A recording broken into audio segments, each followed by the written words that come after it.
Okay, so we close the season on a winning note, which is the perfect end for me to a season. Sucks we didn't get in, guys. It completely sucks, but I've learned a long time ago not to throw resentment out there because it's just pointless. I'm not going to start trying to nitpick the season to say we should have done this, we should have done that, when I'm lucky enough to be alive in this life to actually witness these things to start with. So I'm very happy the boys closed the season out the way they did today. They were convincing in the end with this win, and Middlestat kept the hot hand going. My goodness. I got to start saying more of the Sabres have no finish, guys, because it seems like the minute I start saying Middlestat just doesn't have any finish, he's starting to finish. So remind me next year to do that when somebody's slumping. What's good, one thing that feels good about Middlestat's strong close, guys, is this gives us another stud, it feels like, right? It feels like we have another stud on this team now, whereas Middlestat before we were frustrated with because it felt like he was working against this team, not you know? And now he's part of the solution and not the problem now, how it feels anyway. So I'm happy he had a good, solid close. Guys, we'll look at the numbers, talk a bit about it. And I better get on this video. I'm behind schedule. I was answering some notes in another video. Here we go. Okay, shots on goal, 35-31 Sabres. Face-offs today, very impressive, 58% to 42. Both teams 0 for 1 on the power play. Lord, guys, we had 5 hits. They had 15. We had 12 blocks. They had 15. We had 3 giveaways. They had 7. Shots on goal.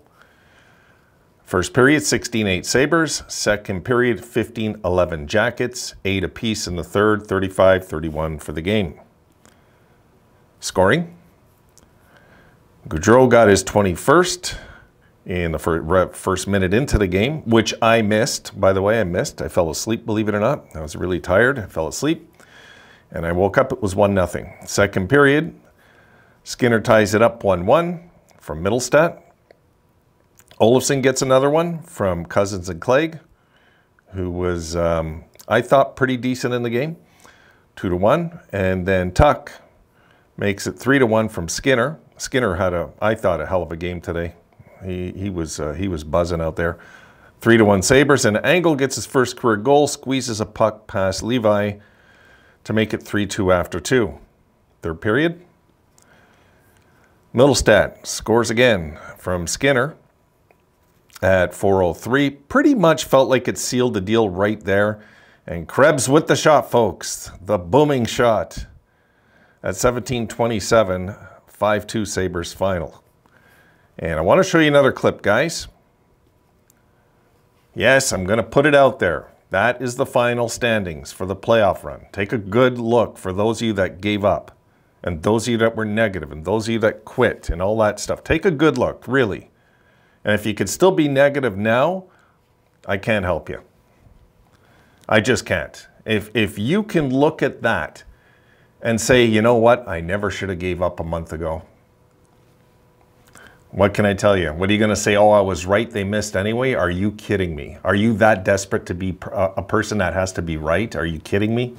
Jeez, if you are, I don't have children, please. You know, God, because your kids are going to want to be right all the time. So you're not cut out to be a parent. If you can justify that you gave up a month before and it finished like that, 1 point out, come on. Look in the mirror, summon up the courage, be a man or a lady and say, you know what, I never should have given up.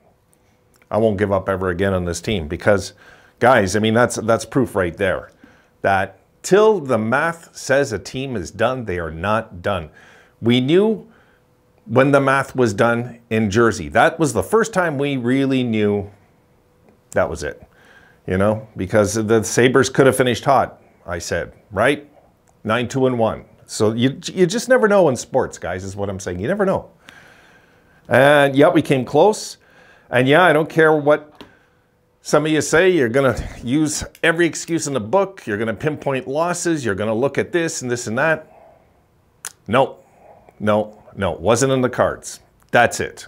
For me, I'm beyond that thinking, guys. I'm not in my 30s no more. I'm way beyond that thinking, guys, way beyond it. I look at it. I look at the fate. I look at the destiny of the team this year. And I think to myself, what can this mean for the future? That's the first thing I look at. I don't look and pout about something because the truth is, guys, this team was not ready anyway to go deep in the playoffs. It just weren't. You see the way we play defensively. Come on, how many chances did we give up even tonight? No. You know, but it would have been fun to get in and give Boston a bit of a heart attack in the series. It would have been nice, you know. But at the same time, how hungry does this make the team for next year? How possessed will this team be in October? We don't know, guys. We might have a year like Jersey did next year. We just might. If we do the right acquisitions, zone in the team properly, get some of these guys off the team that are dead weight, and get serious now about next year's push, because next year we could have injury issues. There's all sorts of things that can happen. So we have to be smart in the offseason, and we have to go out and acquire the proper pieces this time around. And I don't blame Adams for not doing it this year. There was no point this year in let's say, spending a ton of cap space that we'd have to be obligated to next year. We got to get Dahlin locked in, okay? This is something we have to do. We're going to have to get Dahlin locked in to know our fate when it comes to money. This is another thing. This is you know, it comes down to money, guys. Believe it or not, this whole thing. If you're going to piece together a champion, you have to make sure that the money's managed properly. If you can't, Botterill was a complete moron. Like, he gave up a first rounder to get Montour. You know what I mean? And then you got Murray, who has the attention span and mentality of a hockey puck, trading away a first rounder to get Leonard. And no, I don't look at who was picked in that pick to say, you know, I never do that. I never look and say, well, who cares what another team picked? We might have picked somebody that was picked in the third round that became a Hall of Famer. We don't know who we would have picked. So it's the principle involved. You don't give up your first rounders. You don't give up your first rounders. We could have continued like the past GMs when Adams took over this team, especially after the Eichel deal and Risto and Sam, and when we traded these guys out and got back first rounders. We could have traded those first rounders out and got desperate. We didn't.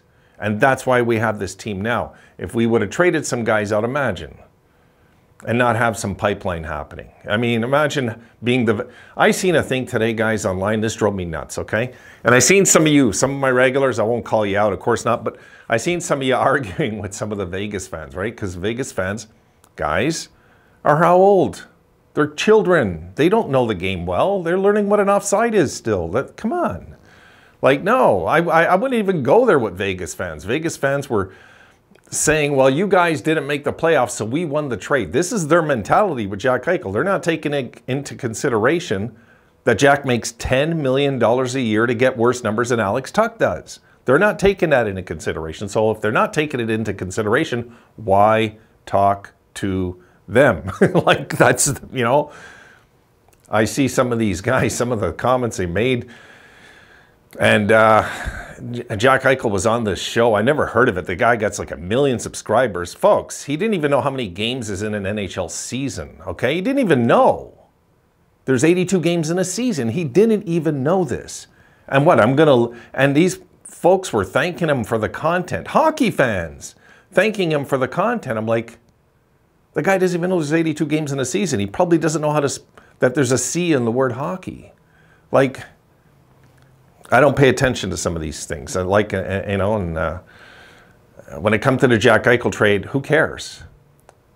We won that deal. I mean, we won that deal because we know that Jack Eichel was a problem on this team. So we got rid of a problem and got back a pretty awesome player in Alex Tuch. Just Tuch.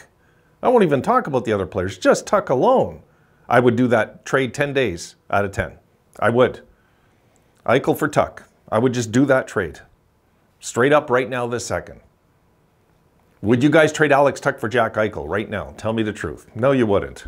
And if you would, you're not really a Sabres fan. You hate us. I'll tell you right now. Don't know. Hello? Yes? So, guys, we finished the season on a winning note. And And I didn't expect Devin Levi in nets, to be honest. I'm glad they put him in. And I kind of think that might seal the fate of UPL, guys. I'm just putting that out there. I think UPL's done. I think we're moving him. Yep. I just think we are. Why was he not playing today? I mean, unless UPL's hurt again. I'm surprised he didn't put in UPL in this game. But you know what? Devin Levi's the future, so it's okay. Devin Levi looked steady. He was good. He was solid. One squeezed by him I thought he should have had. And really, that was about it for his night. He pretty much was settled in the nets and so on. Guys, it's going to be a fun team next year. And when it comes to this year, not getting in, if you can't let it go, for me, I've let go of the season the night we lost, guys. I've learned how to do that. I was one of these fans, guys, years ago. A loss would affect me for a week, okay?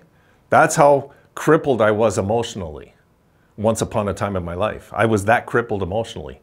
And that kind of thinking doesn't work in relationships. That kind of thinking doesn't work as a parent. That kind of thinking doesn't work as an employee. That kind of thinking doesn't work as a sibling. Doesn't work, is my point. It just doesn't work. So my best advice to you guys that are struggling with why the Sabres didn't get in, because we didn't. If you think you have all the answers, go send in your resume to Terry Pagula to be the general manager. I know I haven't. So maybe you might get hired.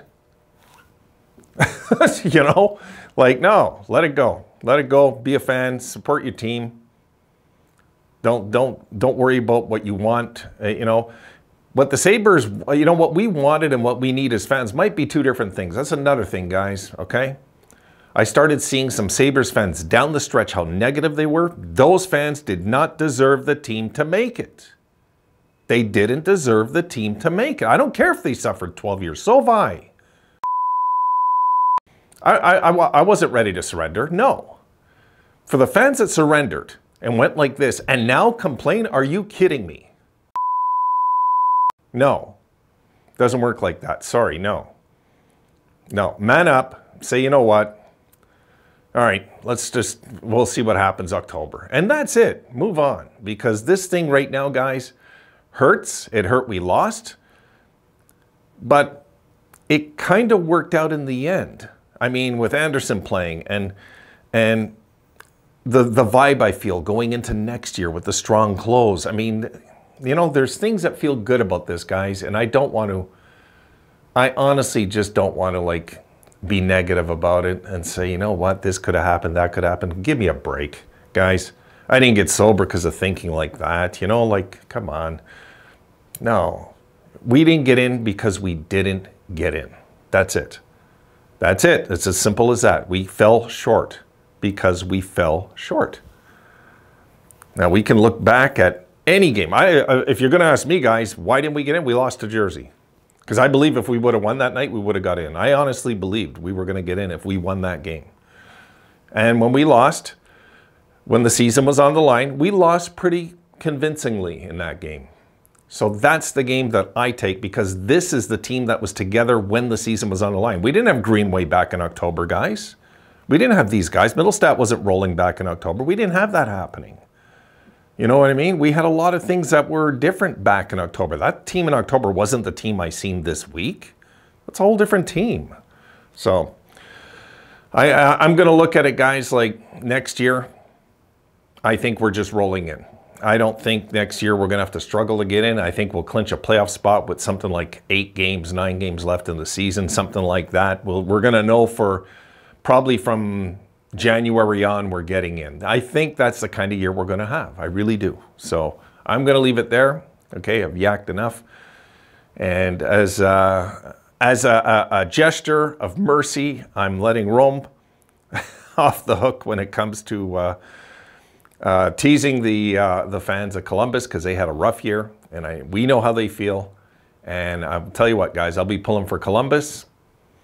And Columbus probably in Arizona to get Connor Bedard. That'll be the 2 franchises I'm rooting for.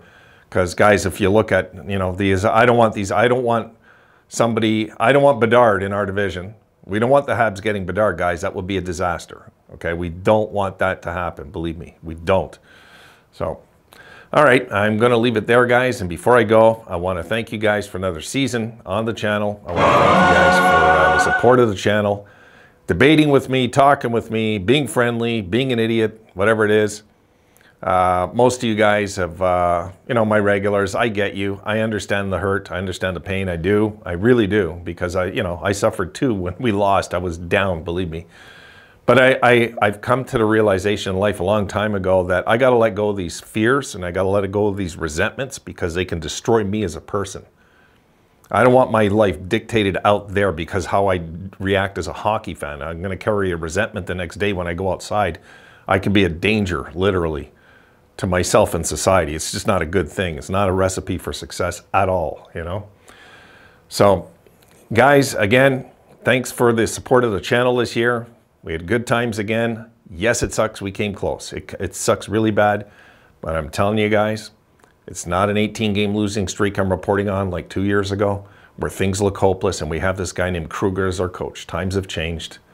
And I do believe that we are going to get the right personnel in here to perhaps even put together next year, guys, a deep playoff run. Really. Not just getting in the playoffs, a deep run is what I'm looking for if the Sabres get in next year, and I think they're going to. So, leave it there. I wish you guys a good night. Even Rosie didn't come in here. Rosie, you not coming to say hi? No. So it's just me and you tonight, guys. Just me and you. I'll see you guys tomorrow. I'll try to put up some content that makes some sense. And we'll break down some of the season perhaps soon enough. Have a good night, guys.